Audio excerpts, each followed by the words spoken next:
Welcome to the Dark Side of the Kitchen, and this is Noel.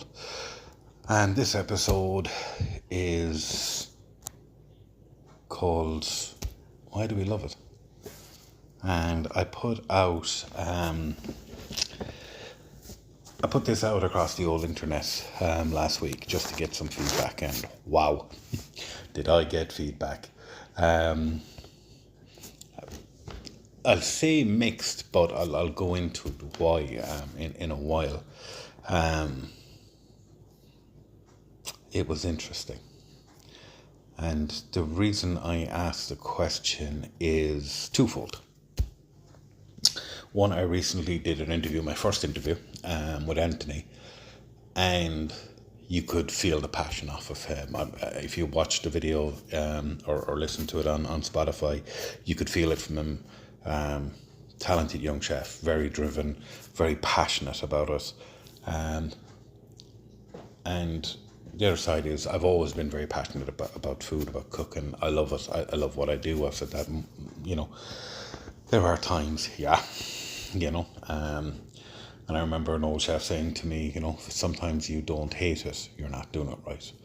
And there were times where I'm like going, whoa, but at the end of the day, we love what we do, for the most part. As I said, there are moments. So let's get on into it. The kitchen doesn't lie.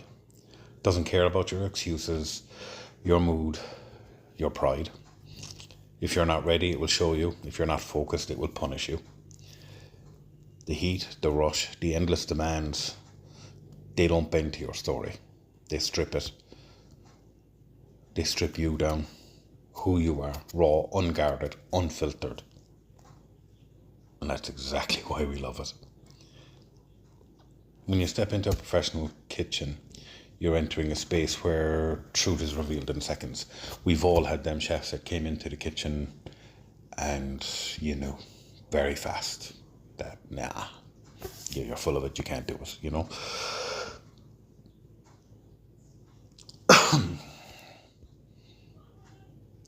You're entering a space where the truth is revealed in seconds. If you're unprepared, if your station will collapse. If your timing is off, the whole brigade feels it. If your ego is bigger than your work ethic, the line will chew you up and spit you out. And that's where a lot of guys now, they come in, they think they're Billy Big Balls, and they're arguing, they're fighting, they're mouthy, they're all of that, because they can't keep up, they can't do it, Their mouth is writing checks that their body can't cash. As I said, I got a lot of feedback in this one, so I'm going to put a lot of them into this. One of them came back and said, the kitchen doesn't expose your weakness to humiliate you. It does it to make you stronger. But you've got to be willing to listen. I love that. I think that's bang on. I think about that, it's a very hard thing to be self-critical. Most people aren't, because we all think we're brilliant. Everybody has an ego, doesn't matter what walk of life you're in. But the kitchen will strip that back fast. Think about that. Every burn, scar, every late night, every ruined plate, they're not failures. They're the kitchen's way of showing you exactly what you need to learn.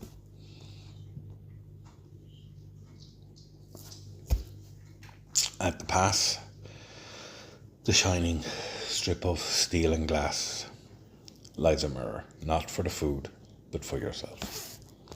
When you look into it after service, you don't see the sweat, the red eyes, the exhaustion. You see resilience, you see growth.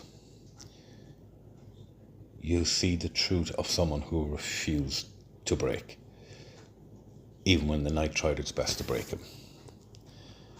The very famous chef Marco Pierre White once said, the kitchen is the last real mediocrity. It doesn't matter where you come from. The only things that matter is whether or not you can cook. And in reflection, you don't see excuses. You see the reality of what you gave that night, of what you have left to give tomorrow. I was talking to a young chef who's based in Dublin about 6 months ago. He said, he's a young, new into the thing.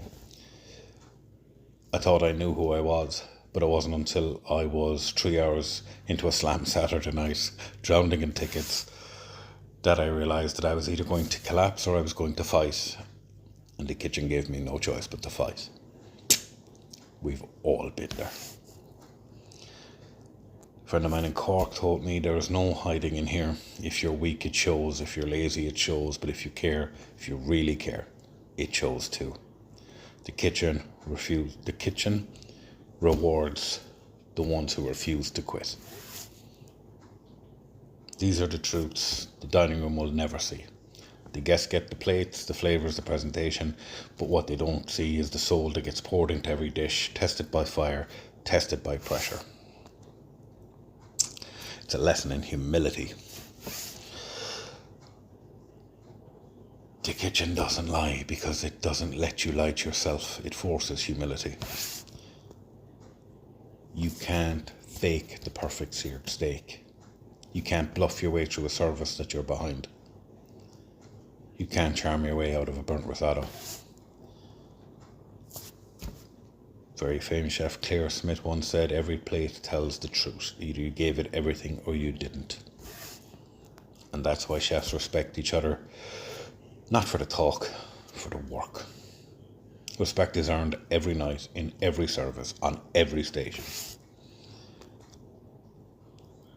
We've all had those big days, busy days, and when you lead your kitchen through it and you come out of it and you've done well and you've nailed a brilliant service and you look around the kitchen, yeah, you've got your senior chefs, and then you look over to your junior chefs who gave everything that day, kept their head down, ploughed. You're proud of them. You know, they got beat up and kept standing up, you know. So what do we do with it? Why do chefs keep walking into the fire knowing it's going to strip them bare again and again? Because in that honesty, there's beauty. In that reflection at the past, there's pride. In that moment when you face yourself, knowing the kitchen showed you everything, the good, the bad, the broken, the unbreakable, you find something rare. Truth. The kind of truth that can't be faked.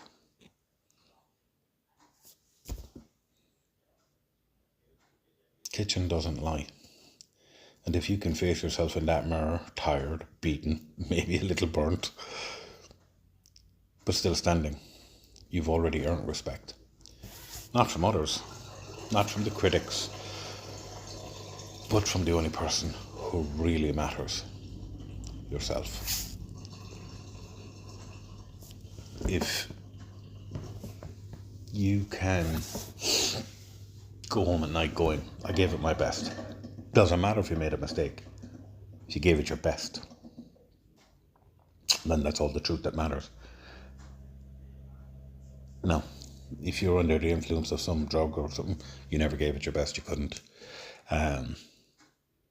As I said, the kitchen doesn't care. If you're having a bad day, good day, whether you're tired, happy, in a bad mood, good mood, doesn't matter.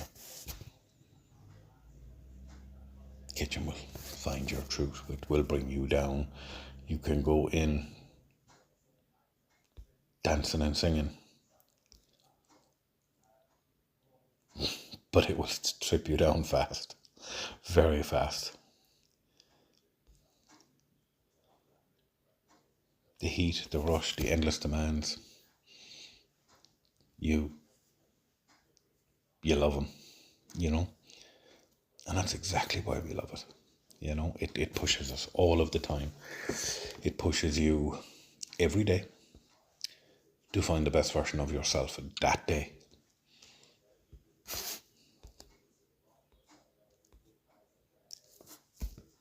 And in the kitchen, truth is measured in seconds. One burnt steak exposes a lack of focus. One missed garnish shows a moment of disciplinary lack. One delayed ticket reveals your organisation. The kitchen doesn't care who you are outside. Inside, your only identity is the work on your station. Chef Daniel Clifford once said the kitchen doesn't tolerate weaknesses. It will expose you, break you, and if you survive it, come out of it stronger than you ever imagined. And that's the first truth. The kitchen is not cruel. It's brutally honest.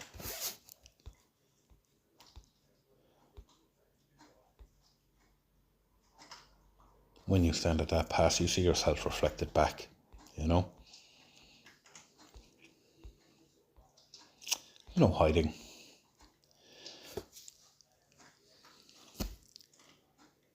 In Ireland alone, a survey I looked up said 62% of chefs say the pressure of the service has permanently shaped their character. Not their CV, not their Instagram feed, their character. The dining room never sees this. The guests see the dish, not the scars. They taste the food, not the fight. And as I mentioned before in a previous podcast, every chef carries ghosts, you know. I can still hear my old sous chef behind me shouting, pushing. He hasn't worked beside me in years. But in my head, he's still at the station, you know. These ghosts aren't just people, they're memories of a dish that went wrong, a service you very nearly didn't get through, maybe a moment where you let your team down. But they drive us, they remind us, they shape us. Because in the silence after service, when the kitchen is empty, the ghosts stay and they whisper the truth you can't escape. The kitchen forces humility. You can't bluff your way through it. You know, you can't sweet talk a souffle into rising. You can't fake cooking a piece of fish. And that's the language of the kitchen. It doesn't lie, it doesn't flatter, it doesn't excuse. And that's why the respect in the kitchen isn't handed out, it's earned. Plate by plate, service by service, and scar by scar. So why do we keep doing it? Because in that honesty there's beauty. Because in that reflection there's pride. And in that punishment there's purpose. A friend of mine here in Kerry said to me, "It's the hardest job I have ever loved. Every day I swear I'm done, and every day I walk back in." The kitchen doesn't lie, and maybe that's why chefs can't walk away from it. Because when the world outside feels false, in here everything is real. And I've always said that chefs live in a bubble separate to the rest of the world. We don't play the same games because the kitchen shapes us differently. So we don't tolerate the absurdities of other people very easily. When I was quite younger guy, friends would introduce me to other people, but then warn me beforehand, don't be you. You know, chefs can be sarcastic and cutting. They're very real. They're very, you know, not for everybody. But then again, we don't want to be.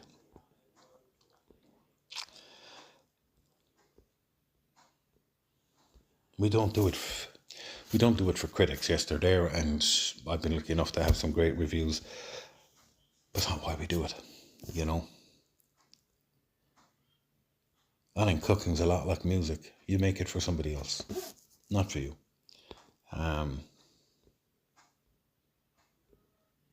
So yeah, why do we love it? Because the kitchen doesn't lie. And it will find you out fast. On your best day and on your worst day. So for all of the hard work, the stress, the pressure, of which there is, you learn to deal with it, you learn to live with it, you learn. Most do. Some go down a bad road with it, but we're not talking about that today. We're talking about why we love it. And I think that's why.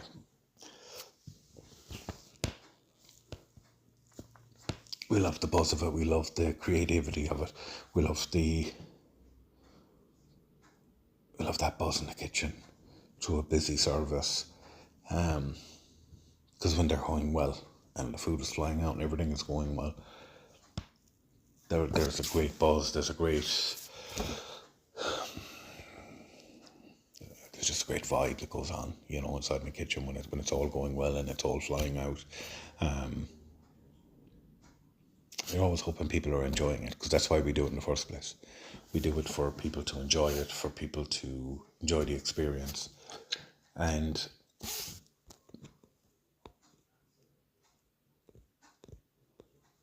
sometimes we can forget that.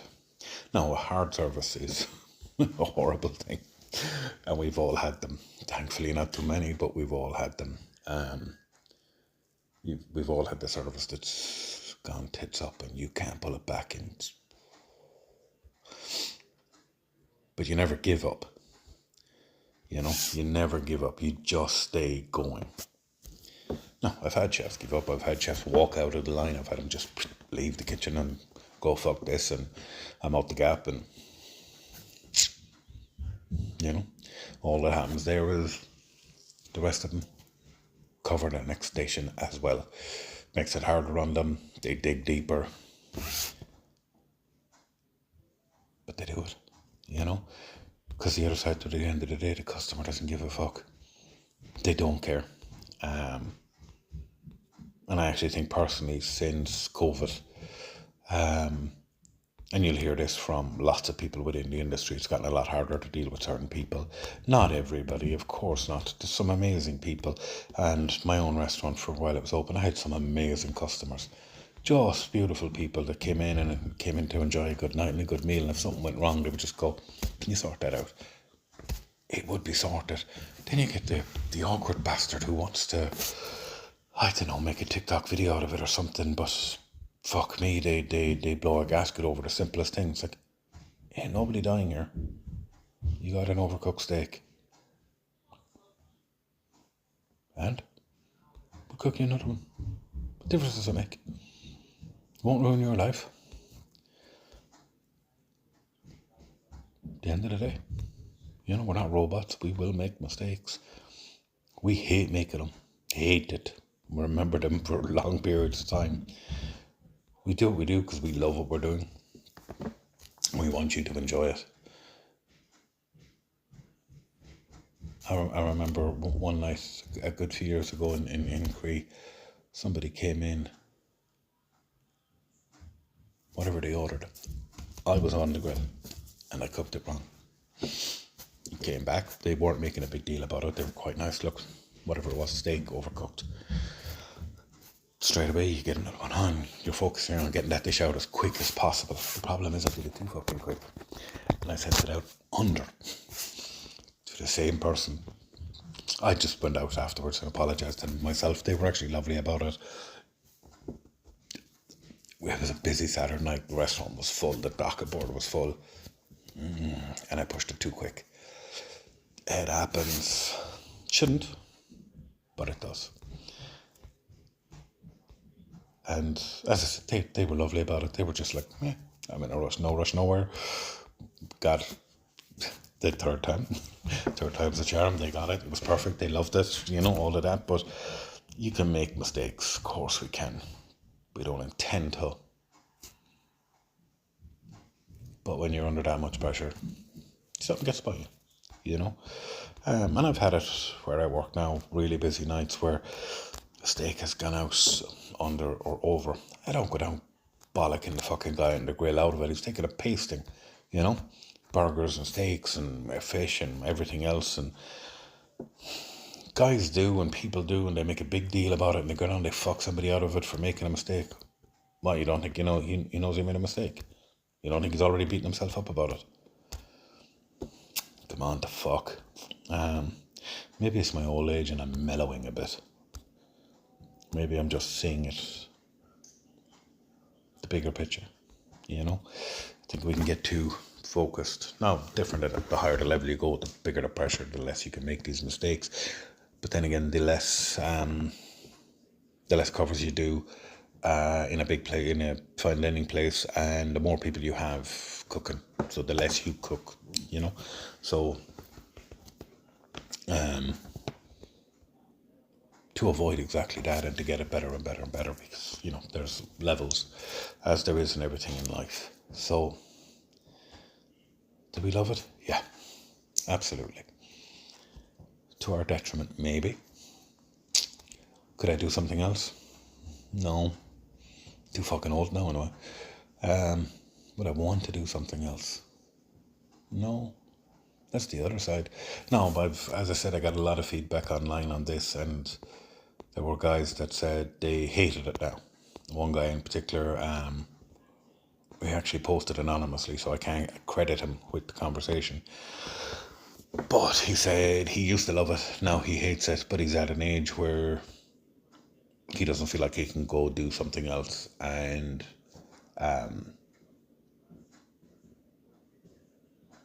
to retrain, start over, it wouldn't be in him. Said he's got a couple of years left, but he despises it. I've had others come on and go that they loved it, hated it, loved it again, hated it again, loved it. And I think that's a lot of guys, where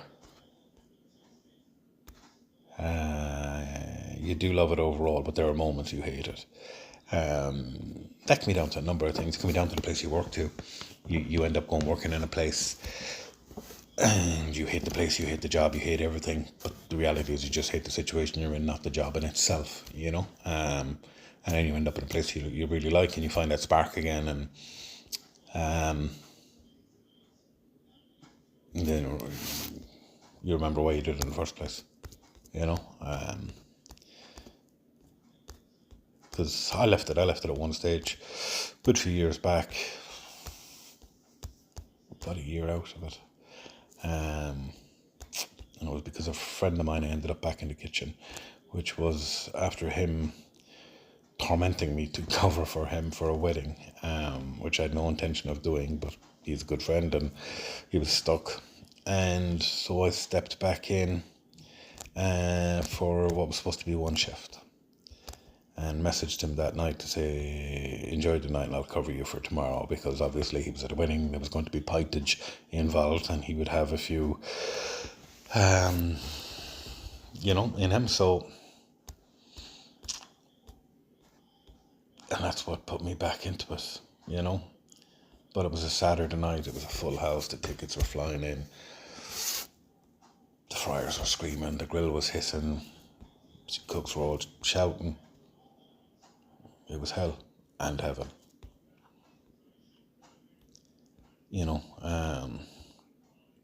Guy in Dublin, he's a head chef. He said to me, he lies awake at night after service, not because of the stress, but the adrenaline. He said, you can't explain it. It's like stepping out of a boxing ring, you're bruised, you're battered, and you want to do it all again tomorrow. Chefs love the chaos, because in the storm of service, they find order. They find meaning. And everybody will tell you the same about hospitality. It's not the job they remember, it's the people. Because it is a people industry, A very good bistro in Galway. The chef was telling me this, their fryer exploded mid-service. Instead of falling apart, they rewrote the menu on the fly and turned it into one of their best nights. They had to change the menu right there and then, mid-service, and did it. I've been there. He said that night bonded us, and the sous chef said, that's why I love this job. No matter how tough, you're never alone. And a lot of Irish chefs go abroad, they train in Italy and France. They often say the love comes from how kitchens become international. Look at Ireland at the moment. Poles, Brazilians, Italians, Ukrainians, you name it. All speak in one language, food. It's a tribe forged in fire.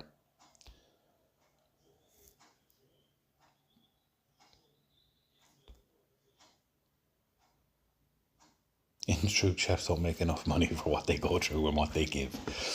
Chefs are well paid, by the way. Don't ever listen to that bullshit that they're not there. But not for what they do. you know.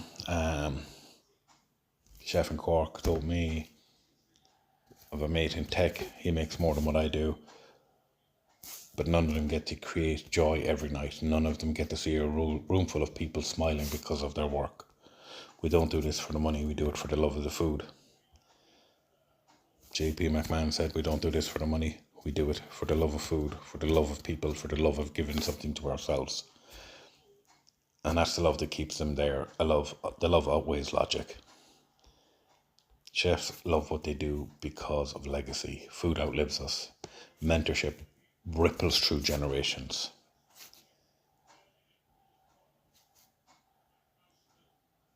I work in a 4-star hotel doing bar food. We do really nice bar food, don't get me wrong. In fact, we do fucking lovely bar food. It's fucking epic, and try it. There's no Michelin stars, there's no fame. But the young chefs in that kitchen, who will go on to their own kitchens, that's legacy. The chefs that worked for me in places like Cree and Ava Jones and Darcy's and Preachers and places like this, a lot of these guys have gone on to run their own businesses, be their own head chefs. That's legacy. That's my legacy. And that's love made permanent. Chefs love what we do because our work carries memory, culture, identity forward. So why do chefs love what they do? It's because the food is more than food. It's memory, it's chaos, it's craft, it's family, it's legacy. We love what we do because we can't imagine life without it. Everybody eats. Like it's just a given. If you're on this planet, you eat.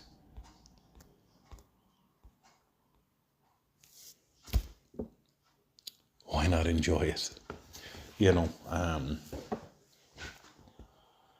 the large chain, anything. They're flavourless, they're crap. The food can be enjoyed, food can be amazing, can transcend if you let it. We all know the stories of the long hours, the grind, the broken backs, the stress that kills relationships. But what keeps the chefs coming back? You know? It's about the love of it. You're never going to read that in a cookbook or in a glossy food shows because it's raw, it's messy. Chefs are obsessive for their craft. And every chef has a beginning. For some, it's grandmother making bread or, this type thing. Maybe it's the first time they smelt garlic frying in a pan with onion and a bit of thyme. Sometimes it's hunger, not for food, for a place to be.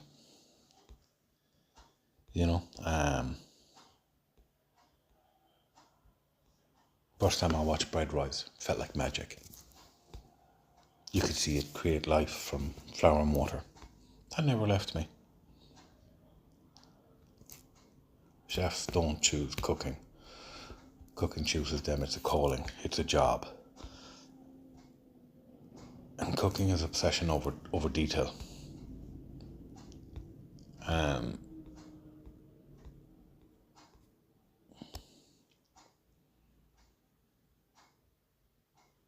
But it's not details customers will see,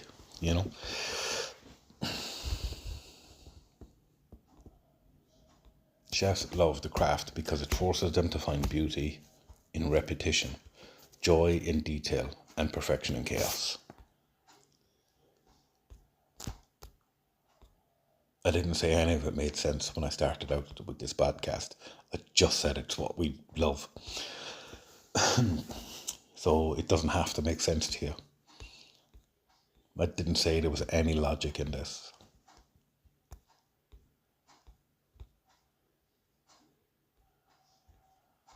But you have to respect the craft. You have to respect your ingredients. Simple onion. You just think it's an onion. But it's so much more when you're putting it into, whether it's pickling it, frying it with garlic to give you that base, putting it in a mirepoix for a chowder or a soup or a stew. But that simple ingredient has so much use. In a marinade, in a dressing. These are simple things. It's a simple ingredient. But you have to respect it. And you have to respect every ingredient like that. It's easy to respect the fillet steak and the Dover sole. You gotta respect the little ingredients. Because without them, the other ones don't shine.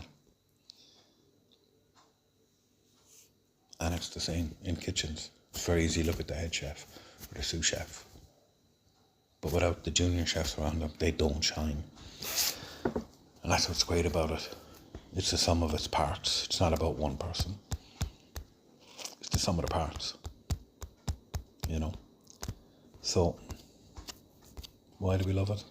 Because it makes no sense. None whatsoever. But we do. We love what it does. We love how it makes us feel. We love how it makes others feel.